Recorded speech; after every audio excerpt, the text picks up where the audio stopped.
اس وقت میں یہ حالات تھے، قرآن کریم کی تعلیم پر پابندی لگا دی گئی تھی، کوئی نماز نہیں پڑھ سکتا تھا، نماز پر پابندی تھی، صرف ایک دو مسجدیں ٹورسٹ کے لیے کھلی ہوئی تھی۔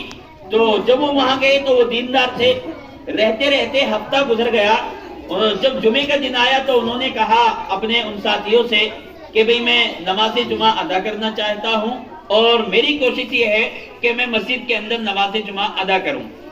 تو ان لوگوں نے کہا کہ یہاں پر پابندی ہے اور ایک دو مسجد کھلی ہوئی ہیں، وہ یہاں سے بہت دور ہیں، اس کے علاوہ جتنی بھی مسجدیں ہیں سب کو بند کر دیا گیا ہے، ان میں نہ اذان کوئی پڑھ سکتا ہے اور نہ نماز ادا کر سکتا ہے، نہ قرآن کریم کی کوئی تلاوت کر سکتا ہے، آپ نماز یہیں پڑھ لیں، اتنی دور کیسے جائیں گے؟ انہوں نے کہا کہ میرا دل بڑا پریشان ہے، ہفتہ تقریباً ہو گیا ہے، میں مسجد کے اندر نماز نہیں پڑھ پایا ہوں، میں نماز جمعہ مسجد ہی کے اندر پڑھوں گا۔ کہا کہ اگر کوئی بات ہوتی ہے تو اس کے ذمہ دار آپ ہوں گے، چونکہ سرکاری مہمان تھے۔ تو انہوں نے کہا ٹھیک ہے، ذمہ داری میری، آپ مجھے مسجد کا پتہ بتائیے بس۔ انہوں نے کہا کہ سائیڈ میں ایک مسجد ہے، آپ وہاں جائیں۔ وہ مسجد میں گئے، دیکھا تو مسجد بند ہے، پتہ لگایا کہ اس کی چابی وابی کس کے پاس ہے، پتہ چلا کہ مسجد کے پاس میں کچھ مسلمان گھر ہیں، ان کے پاس اس کی چابی ہے۔ انہوں نے چابی لی، مسجد کے اندر گئے اور اذان دینا شروع کر دی۔ لوگ دوڑتے ہوئے آئے کہ آپ نے یہ کیا غضب کیا، اذان آپ نے زور سے پڑھ دی، اب پولیس آئے گی، آپ کو بھی اٹھا کر لے جائے گی، ہمیں بھی پریشانی ہوگی۔ انہوں نے کہا کہ آپ رہیں آرام سے، پولیس آئے گی اس کو میں دیکھ لوں گا۔ انہوں نے کہا کہ آپ نماز وغیرہ یہاں کیوں نہیں پڑھتے ہیں؟ کہا کہ پابندی ہے، ہم نہیں پڑھ سکتے ہیں، پولیس ہم کو اریسٹ کر کے جیلوں میں ڈال دے گی۔ انہوں نے اذان پڑھی، نماز ادا کی۔ جب انہوں نے اپنا یہ عمل کیا تو آس پاس کے مسلمان ان کے پاس آئے، کہا کہ آپ کہاں سے آئے ہیں، آپ ہمارے گھر چلیں، تھوڑا ناشتہ پانی لے لیجئے۔ تو وہ ان کے ساتھ چلے جاتے ہیں، گھر میں بیٹھک میں بیٹھتے ہیں۔ چند لوگ وہاں پر اکٹھے ہو گئے کہ بھئی یہ کون ہے جو ڈنکی کی چوٹ پر اذان پڑھ کے نماز ادا کر رہا ہے۔ ان کے ساتھ حضرت لکھتے ہیں کہ کچھ بچے بھی بیٹھے ہوئے تھے، گفتگو ہوتی رہی، چلتی رہی، تو ان کی جیب کے اندر قرآن کریم تھا مہمان کی۔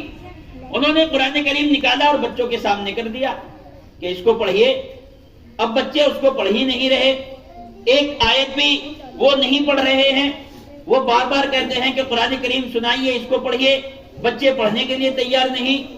انہوں نے قرآن کریم کو بند کر کے جیب میں رکھا اور کہا کہ اچھا کم از کم سورہ فاتحہ ہی سنائیے، الحمدللہ رب العالمین۔ حضرت لکھتے ہیں کہ ان مہمان کی زبان سے اتنی بات کا نکلنا تھا، بچوں نے پڑھنا شروع کر دیا، سورہ فاتحہ مکمل ہو گئی، آگے پڑھتے جا رہے ہیں بچے۔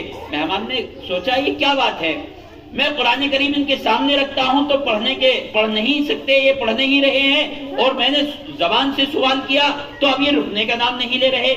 انہوں نے پوچھا یہ کیا ماجرا ہے؟ اس واقعے کو سنانے کا مطلب یہ بات آپ کو بتانا ہے۔ وہ اس گھر کے لوگ یا جو وہاں بیٹھے ہوئے تھے کہتے ہیں کہ جی ہمارے اس ملک میں نماز پڑھنے پر پابندی، قرآن کریم کی تعلیم حاصل کرنے پر پابندی ہے۔ اگر کوئی قرآن کریم کی تعلیم حاصل کرتا ہوا پکڑا گیا تو اس کو جیل کے اندر ڈالا جائے گا، قرآن کریم کوئی اپنے ہاتھ میں بھی نہیں لے سکتا ہے۔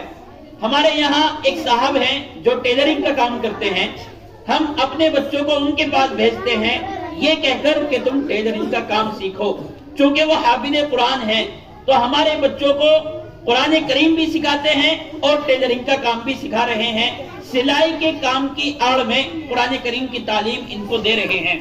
ایک عرصہ ہو گیا، ایک زمانہ ہو گیا، ہمارے ان بچوں نے قرآن کریم کو اپنی نظروں سے دیکھا نہیں ہے۔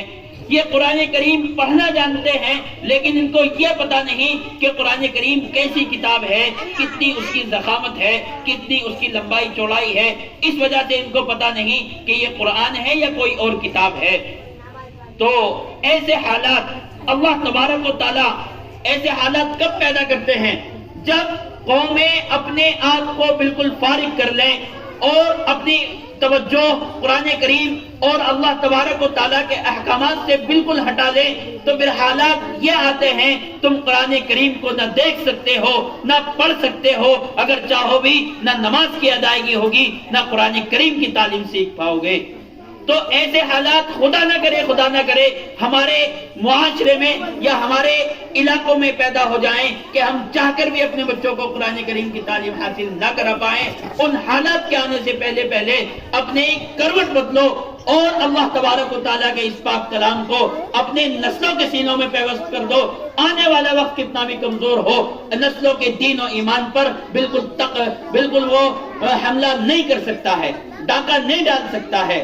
قرآن کریم کی یہ تعلیم اتنی اہم ہے، دنیا کی ترقی اس ترقی کے ساتھ وابستہ ہے، آخرت کی ترقی قرآن کریم کی ترقی کے ساتھ وابستہ ہے۔ اس لیے میری درخواست ہے آپ حضرات سے کہ آپ اسی طریقے سے اور مزید مضبوطی کے ساتھ اپنے بچوں کو مدرسے کے اندر بھیجیں، مسجدوں کے اندر بھیجیں۔